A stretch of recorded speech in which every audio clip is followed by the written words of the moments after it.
नालंदा गिरियक प्रखंड के घोसरवा पंचायत का एक वीडियो सोशल मीडिया पर तेजी से वायरल हो रहा। प्रखंड में पंचायत चुनाव को लेकर मतदान हुआ और महादलित टोला में बीजेपी के नेता सोनू कुमार बैठक आयोजित कर एक प्रत्याशी के पक्ष में वोट देने के एवज में पैसा देने की बात कहते नजर आए। बैठक के दौरान हुई बातचीत का ग्रामीणों ने वीडियो बनाकर सोशल मीडिया पर वायरल कर दिया। पंचायत चुनाव से जुड़ी खबर जहां मोतिहारी से सामने आई, जहां पकड़ी दयाल अनुमंडल के फेनहारा हाई स्कूल के बूथ संख्या 48 पर फर्जी वोटों को रोकने के दौरान हंगामा हुआ, जिसमें आक्रोशित लोगों ने ड्यूटी में तैनात एक एएसआई की जमकर पिटाई कर दी।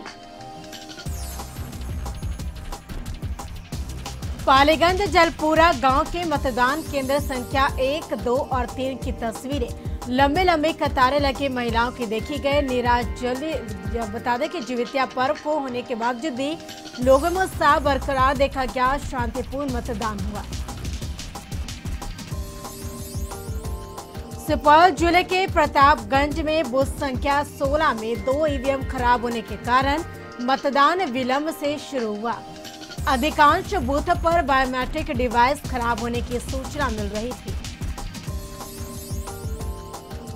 सीतामढ़ी में पंचायत चुनाव के द्वितीय चरण के चुनाव में प्रथम चरण में जिले के 2 प्रखंड नानपुर और चौरोथे मतदाताओं में अपने गांव की सरकार चुनने को लेकर काफी उत्साह देखने को मिला। मतदान केंद्रों पर आधी आबादी की उपस्थिति काफी देखी गई। बक्सर राजपुर प्रखंड के बूथ संख्या 94 का सेक्टर मजिस्ट्रेट ने निरीक्षण किया। कशिश न्यूज से बात करते हुए सेक्टर मजिस्ट्रेट ने कहा कि बूथ पर सबसे ज्यादा वोटिंग महिलाओं ने किया। भागलपुर पंचायत चुनाव के दूसरे चरण में जगदीशपुर प्रखंड के 208 मतदान केंद्रों पर वोट डाले गए। मतदान को लेकर सुरक्षा के पुख्ता इंतजाम किए गए हैं, जिससे कहीं से भी किसी भी गड़बड़ी को रोकने के लिए मजिस्ट्रेट के साथ पुलिस बल की तैनाती हर एक बूथ पर की गई है। प्रखंड में कुल 82 मतदान केंद्रों को संवेदनशील तो वहीं 128 मतदान केंद्रों को अति संवेदनशील बूथों की श्रेणी में रखा गया है। नवीनगर प्रखंड के 25 पंचायतों में हो रहे चुनाव में विधि व्यवस्था को लेकर जिला प्रशासन ने व्यापक व्यवस्था कर रखा है।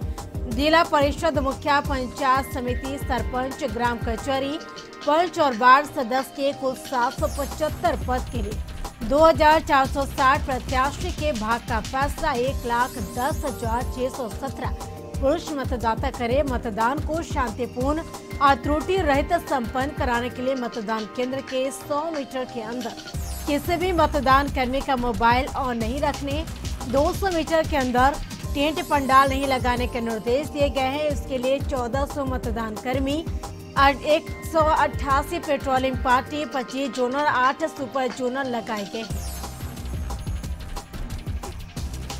पुणे के बनमनखी के मध्य विद्यालय मसूरिया बूथ संख्या 17 पर कुछ कैंडिडेट के बीच तू मैं हो गया। स्थानीय लोगों का ही माने तो प्रत्याशी अंदर घुस आए थे, जिसका कुछ लोगों ने विरोध किया तो प्रत्याशी हो हंगामा करने लगे। बड़ी मशक्कत के बाद पुलिस ने मामले को शांत कराया। पश्चिम चंपारण जिले के चनपटिया प्रखंड में दूसरे चरण में पंचायत चुनाव के लिए मतदान हुई। महिलाओं में खासा उत्साह देखा गया। जिउतिया पर्व में भी बिना अनजल के कड़ी धूप में कतारबद्ध होकर मतदान की। वहीं पहली बार मतदान कर रहे युवाओं में भी खासा उत्साह देखा गया। बेगूसराय में पंचायत चुनाव के दूसरे दिन जिउतिया पर्व का पारण रहने के बावजूद भी महिलाओं ने अपनी भूमिका निभाते हुए बड़ी संख्या में मतदान किया। हालांकि इसलिए बता दें कि इसके लिए प्रशासन के द्वारा भी खास व्यवस्था की गई थी और दोपहर तक मतदान कर्मियों को महिलाओं को प्राथमिकता देने का निर्देश दिया गया था। बेगूसराय जिले के भगवानपुर प्रखंड अंतर्गत 15 पंचायत में हो रहे पंचायत चुनाव में हर जगह शांतिपूर्ण चुनाव हो रहा। सुरक्षा को लेकर प्रशासन भी खासे मुस्तैद दिखी। गुमला रायडीह थाना क्षेत्र के तीरा गांव पुल के समीप अज्ञात वाहन की टक्कर से बाइक सवार युवक युवती की मौत हो गई। मृतक युवक चोरांग गांव निवासी वासुदेव गोप का 28 वर्षीय पुत्र गुलाब गोप है, जबकि मृतका की पहचान 18 वर्षीय किरण कुमारी करौंदी की रहने वाली के रूप में किया गया है। घटना की सूचना पर रायडीह पुलिस घटनास्थल पर पहुंचकर मृतकों के शव को कब्जे में लेकर सदर अस्पताल भेज दिया है। इस घटना में बाइक के परखच्चे उड़ गए हैं। बक्सर में उफनती गंगा की धारा के बीच हजारों महिलाओं ने आस्था की डुबकी लगाई। जीवित पुत्रिका महापर्व को लेकर अहले सुबह से ही गंगा स्नान पर बड़ी संख्या में महिला पूजा अर्चना की। गंगा के खतरे के निशान के करीब आते देख बक्सर जिला प्रशासन ने गंगा नदी में नाव परिचालन से लेकर पर्व के अवसर पर गंगा स्नान पर पूरी तरह से रोक के आदेश के बावजूद भी सरेआम धज्जियां उड़ रही हैं। गोड्डा में भी अब राजधानी रांची से जुड़ जाएगा, क्योंकि गोड्डा के सांसद निशिकांत दुबे ने कहा कि पहली बार गोड्डा की कनेक्टिविटी रांची से हुई है और यह पहली रेल होगी जो गोड्डा और रांची के बीच चलेगी। आजादी के 30 साल बीत जाने के बाद पहली बार गोड्डा को राजधानी के लिए यह ट्रेन की सौगात मिली है। सांसद ने कहा कि अपने लोकसभा क्षेत्र को इन्होंने 2 राजधानी से जोड़ दिया है। पहले हमसफर एक्सप्रेस को चलवाकर भारत की राजधानी दिल्ली से जोड़ा जा चुका है और अब गोड्डा से झारखंड की राजधानी रांची को जोड़ा गया है। खलारी में मोहन नगर के 128 नंबर कॉलोनी में पति पत्नी और युवक की हत्या की गई। बताया जा रहा है कि 2 घायल बच्ची को अस्पताल में भर्ती कराया गया है और मामला प्रेम प्रसंग से जुड़ा हुआ है। सामने आई जानकारी के मुताबिक प्रकाश चौहान नामक युवक नशे में धूत होकर सीसीएल कर्मी देव प्रसाद मेहर उर्फ गरीबन सतनामी के आवास पर पहुंचा, जहां उसने देव प्रसाद मेहर की पत्नी को चाकू मार दी। देव प्रसाद की बेटी को भी आंख पर चाकू लगी, जिससे वह घायल हो गई। चाकू मारे जाने के बाद पत्नी के चिल्लाने के बाद पति देव प्रसाद मेहर भी वहां पहुंचा, जिस पर प्रकाश चौहान ने चाकू से ताबड़तोड़ हमला कर दिया।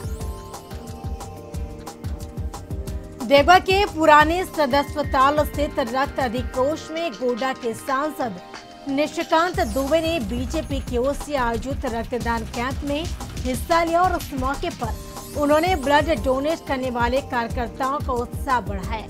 निशिकांत दुबे ने कहा कि रक्तदान महादान है। 5,36,96,00,000 की धोखाधड़ी के आरोप में कोलकाता के व्यवसायी हेमंत गोयल और उनके पिता अनिल गोयल के खिलाफ एफआईआर दर्ज यानी जो रद्द करने से झारखंड हाईकोर्ट ने इनकार कर दिया है, लेकिन कोर्ट ने दोनों अभियुक्तों को बड़ी राहत देते हुए जमानत दे दी है। दरअसल हेमंत गोयल और उनके पिता अनिल गोयल नर्सिंग इस्पात प्राण उद्योग लिमिटेड के मालिक हैं। हेमंत गोयल और अनिल गोयल समेत अन्य 4 लोगों के खिलाफ धनबाद जिले के धनसार थाने में 5,36,96,878 रुपए की धोखाधड़ी करने की प्राथमिकी दर्ज कराई गई है।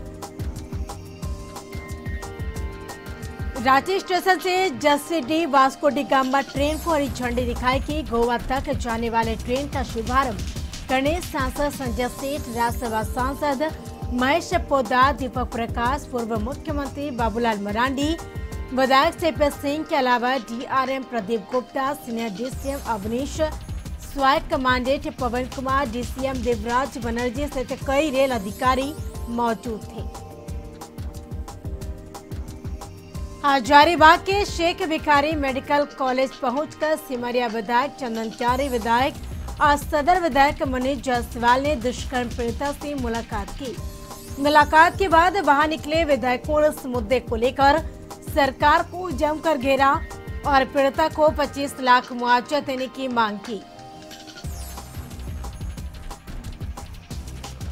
बाढ़ बख्तियारपुर थाना क्षेत्र के स्टेशन रोड स्थित सागर हॉस्पिटल में प्रसव के दौरान महिला की मौत हो गई। बताया जा रहा है कि माधवपुर गांव निवासी सुलेखा देवी को प्रसव कराने के लिए सागर हॉस्पिटल में भर्ती कराया गया था। अस्पताल के कर्मचारी ने कहा कि ऑपरेशन से बच्चा होगा, डॉक्टर ने उसका ऑपरेशन कर दिया। ऑपरेशन के बाद बच्चा तो हो गया, लेकिन मरीज की हालत खराब होने लगी। तो आनंद फानन अस्पताल द्वारा खून चढ़ाया गया, लेकिन उसके बावजूद भी स्थिति में सुधार नहीं हो सका। आनंद फानन में अस्पताल द्वारा बेहतर इलाज के लिए पटना भेजा गया, लेकिन रास्ते में महिला ने दम तोड़ दिया। वहीं परिजनों ने आरोप लगाया कि खून चढ़ाने के दौरान उसकी मौत हो गई।